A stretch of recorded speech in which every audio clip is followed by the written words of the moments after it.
Budget तैयार किया माननीय प्रधानमंत्री जी ने और निर्मला सीतारमण जी ने। मैं आदरणीय प्रधानमंत्री जी को इस बजट के लिए बहुत बहुत बधाई देता हूँ और निर्मला जी को भी, क्योंकि लगातार इन्होंने जितने भी बजट प्रस्तुत किया है, ये बजट देश के इकोनॉमी को सभी समय एक नया दिशा दिया है। चाहे अंतरिम बजट हो और अभी फुल जो बजट पेश किया है, इस बजट में लगभग 50,65,565 करोड़ की बजट है। इसका मतलब पिछले बजट से जो एस्टिमेटेड बजट है 7.4% ज़्यादा है। हमारे जो अपोजिशन के जो पक्ष है, ये हर समय में देखता हूँ बजट के ऊपर जो मतलब प्रतिक्रिया आते हैं, बिना स्टडी की हुए प्रतिक्रिया देते हैं।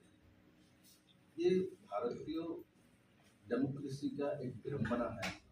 तो आजकल इस तरीके के जो लीडरशिप डेवलप हो अपोजिशन में, तो बिना पढ़ाई, पद तो वही है, अपोजिशन लीडर है, पद तो वही है, उसी पद में एक समय सुषमा जी सुशोभित करते थे, आडवाणी जी सुशोभित करते थे। तो देश इनकी अपोजिशन लीडर के व्यक्तित्व को देखते थे, उनकी डेप्थ को देखते थे। आजकल जो हम लोग देखते हैं, बजट पेश किया निर्मला जी ने, बजट पेश करते ही सोनिया जी जैसा नेतृत्व भी मैं देखा हूँ, इस तरीके से इसका जवाब दे देते हैं। आप जस्ट आपने बजट पेश किया, आपको इस पर स्टडी करना चाहिए। बजट स्पीच में सब कुछ नहीं बोल सकता कोई भी वित्त मंत्री, संभव नहीं है। आजकल तो रेल बजट भी इस पर इंक्लूडेड है। स्वाभाविक तौर पे उसके ऊपर स्टडी करके देन आपको प्रतिक्रिया देना चाहिए। तो इस देश का विडंबना है, ऐसे अपोजिशन लीडर पैदा हुआ है जो बिना पढ़े देश की इकोनॉमी को और देश के बजट को और प्रतिक्रिया देते हैं। आप लोगों ने भी शायद जरूर इसको नोट किया हो। साथ साथ इस बजट में सबसे जो बड़ी बात मैं देखता हूँ, मिडिल क्लास के लिए इस बजट में पहली बार माननीय प्रधानमंत्री जी ने 2 हाथ खुल के काम किया। 1 लाख तक इनकम व्यक्ति को टैक्स ना देना पड़े, ये भारत जैसा देश के लिए बहुत बड़ी बात है। 12 लाख तक इनकम करेंगे और आपको एक भी टैक्स नहीं देना पड़ेगा। और जो सरकारी एम्प्लॉय है, इनको तो और भी सुविधा है, उसमें लगभग 13,36,000 के आसपास उनको रिबेट मिल जाता है पूरे इसमें। और एक बिंदु जो हमारे देश के भविष्य को दर्शाता है, न्यूक्लियर पावर में 20,000 करोड़ रुपया रखा, 20,000 crore in nuclear power. Power के बारे में हम लोग जानते हैं, हम लोग हाइड्रो पावर, थर्मल पावर, दोनों के ऊपर ज्यादा डिपेंड होते हैं। हम सभी के पास जानकारी है जो कभी ना कभी आपको थर्मल पावर में पाबंदी आती है, तो आएगी। क्या कारण है? क्योंकि वो कोयले के ऊपर निर्भर है, डीजल के ऊपर निर्भर है। ये खनिज जो पदार्थ है, ये एक सीमित समय तक आपको दे सकता है।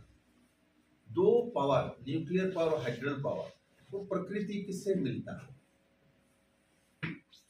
और माननीय प्रधानमंत्री जी ने इस बजट में जिस तरीके से 20,000 करोड़ रुपए के न्यूक्लियर पावर की व्यवस्था का घोषणा किया है, वो हमारे एक समृद्धशाली विकासशील भारत को दर्शाता है। हम लोग बोलते हैं कभी कभी 2047 तक भारत विकसित देश बन जाए, तो इसका कोई पैरामीटर तो होना चाहिए। किसके ऊपर बेस करके बोलेंगे? तो इसमें बड़ा बेस है न्यूक्लियर पावर का, तो 20,000 करोड़ दिखाया, ये मैं मानता हूँ ये एक बड़ा उदाहरण है जो इस तरीके से।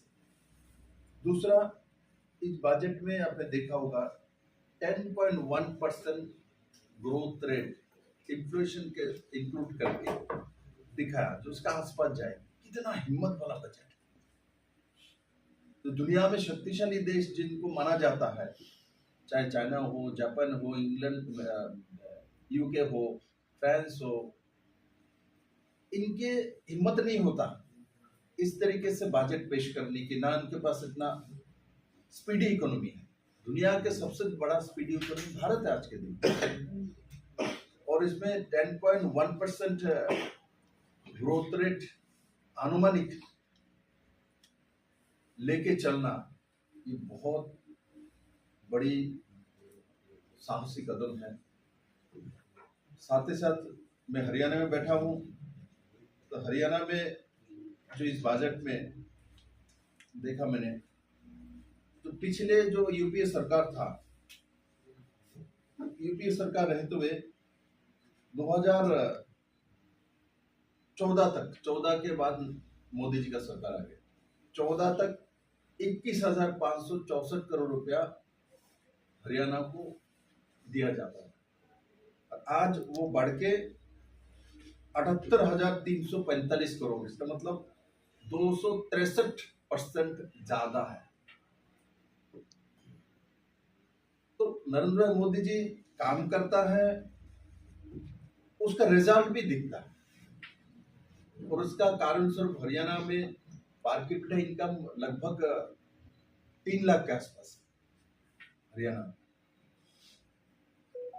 तो भारत का भी per capita income UP government में रहते हुए जो था उससे लगभग दुगुना हुआ। साथ ही साथ इसमें जो किसानों के लिए किसान क्रेडिट कार्ड, उसमें 5 लाख तक अवधि बढ़ाया गया है, और साथ ही साथ 3 नया यूरिया प्लांट भारत के पूर्वांचल में अपार में इस देश है, 3 यूरिया प्लांट लगाने वाले हैं। इससे निश्चित भारत के किसानों को बड़े मात्रा में लाभ मिलेगी, क्योंकि हम लोग सबको मालूम है यूरिया और पोटाश हम ज्यादातर रशिया और मिडिल ईस्ट की कंट्री से हम इंपोर्ट करते हैं। तो स्वाभाविक तौर पे इंफ्रास्ट्रक्चर पे भी इसमें हमने देखा बड़ी मात्रा में प्रॉब्लम हो जाए, तुरंत उसका मसला होगा। और जो मैंने आज विषय आपके सामने रखा, आप लोग जरूर इस बात को जीएसटी को लेकर एक सवाल है सर। पेपर तक ही रह जाती है सारी नीतियां, उसका जो पब्लिक को उसका इंटरेस्ट नहीं मिल पाता, ना तो अवेयरनेस होती है, ना पब्लिक तक लाभ पहुंचता है उसका। नहीं, ऐसा नहीं, मैं भी रहा हूँ, पब्लिक तक नहीं मिलता। मैं राज्य के मुख्यमंत्री के काम किया तो मुझे मालूम है पब्लिक को क्या नहीं मिलता है। किंतु हर जगह पे सिस्टम ऐसा एक जो सभी मंत्री सिस्टम को चलाता है ऐसा कुछ भी नहीं, ब्यूरोक्रेट भी है।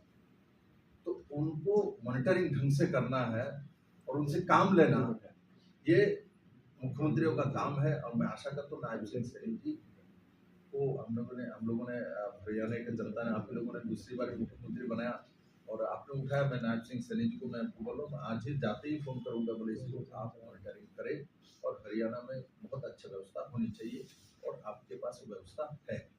सर जीएसटी को लेकर सवाल है सर। आज व्यापारी वर्ग भी मिडिल क्लास नहीं आता, कोई बहुत बड़ा वो नहीं है, और उस पर 18% जीएसटी आपको वो कर रहा है, इसमें कोई रिबेट नहीं मिली, इसको कम करना चाहिए था। दूसरा पेट्रोल और डीजल को लेकर है, जब आप रशिया से पूरा जो है क्रूड ऑयल ले रहे हैं, सस्ता ले रहे हैं, और जगह देशों से भी सस्ता ले रहे हैं, फिर आप यहाँ पे इंडिया में महंगा क्यों?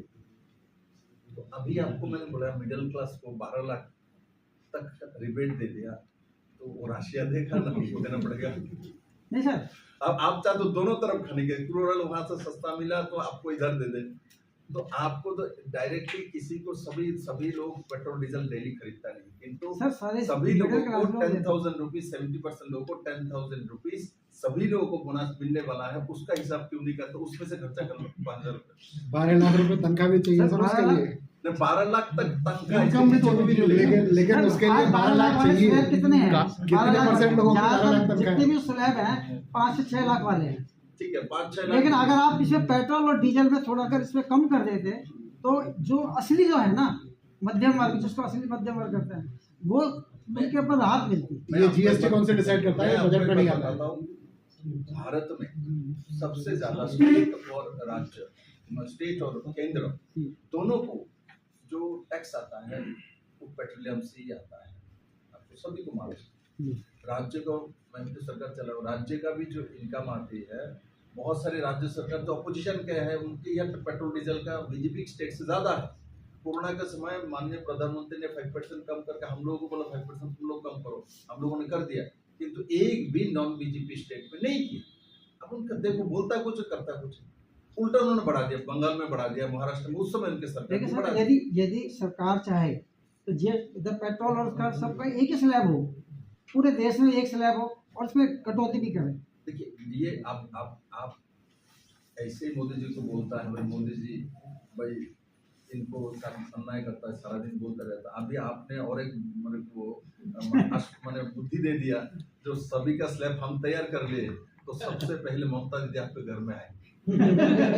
आपको रखना है दीदी को तो आप कर सकते हैं ऐसा प्रस्ताव, क्योंकि ये लोग अपने अपने स्टेट में इसी से रेवेन्यू कलेक्ट करता है। वो हम लोग करने के बाद भी हम इस केंद्र सरकार, भारत के नियम है संविधान के, राज्य जो लॉ बनाता है और केंद्र लॉ बनाता है, दोनों में कैंडिडेट करे तो केंद्र का लागू हो जाता है, ऐसे है ना संविधान में। उसके बाद भी मोदी जी चुप करके बैठे रहते हैं। और आप जो बोल रहे हो ऐसा करने के लिए जाएंगे, पहले ये लोग चित करके हमारे फेडरलिज्म को खत्म कर दिया, मोदी जी ने पूरा चलाने लग गया, हमारा राज्य सरकार की जो क्षमता है उन्होंने सीज कर लिया। तो ये कम से कम सुझाव सर सुझाव हरियाणा में मौसम चुनाव का है, दिल्ली में आप प्रयास करके आ गए, सरकार बन गई। हरियाणा में मौसम एक बार फिर चुनाव का है, नगर निगम के चुनाव है, 34 नगर निगम। तो क्या मान के चलते हो कि